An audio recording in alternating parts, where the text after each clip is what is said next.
আসসালামু আলাইকুম everyone, welcome back to my channel. আমি কল্পনা জাহান আজকে আবারও একটা রেসিপি নিয়ে হাজির হলাম। সবাইকে সাথে থাকার অনুরোধ রইল। আজকে আমি বানাবো কলমি শাকের পাকোড়া। কলমি শাকের এই পাকোড়াটা কিন্তু খেতে সত্যিই অনেক মজা হয় এবং স্বাস্থ্যকর। এই কলমি শাকের পাকোড়াটা আমি কিভাবে বানাই সেটা আপনাদের সাথে শেয়ার করি। চলুন, এখানে আমি কিছু কলমি শাক ভালো করে ধুয়ে নিয়েছি। এখন একটা কাটার বোর্ডের উপরে রেখে একটা ছুরির সাহায্যে আমি খুব ভালো করে শাকগুলো কুচিয়ে নিব।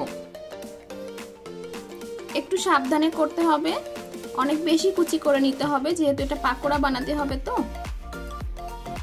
এই তো আমার সমস্ত শাকগুলো কুচিয়ে নেওয়া হয়ে গেছে। এখন একটা বোলের ভিতরে আমি নিয়ে নিয়েছি। এখন এর ভিতরে আমি দিয়ে দিচ্ছি কিছু পেঁয়াজ কুচি, কিছু মরিচ কুচি,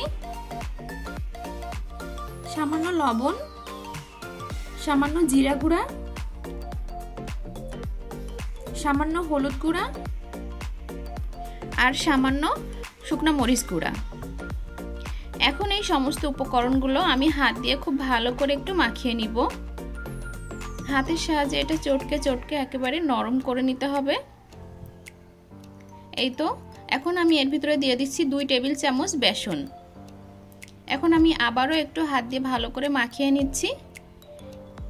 এর পর্যায়ে আমি এখানে কিছু শুকনা খেসারির ডাল দিয়ে দিচ্ছি যাতে একটু ক্রিস্পি হয়, মুখে বাদলে ভালো লাগবে। এখন ভেজে নিব। এখানে একটা প্যানে আমি তেল দিয়ে দিয়েছি।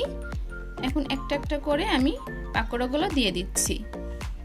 এই তো হয়ে গেল দারুণ স্বাদের কলমি শাকের পাকোড়া।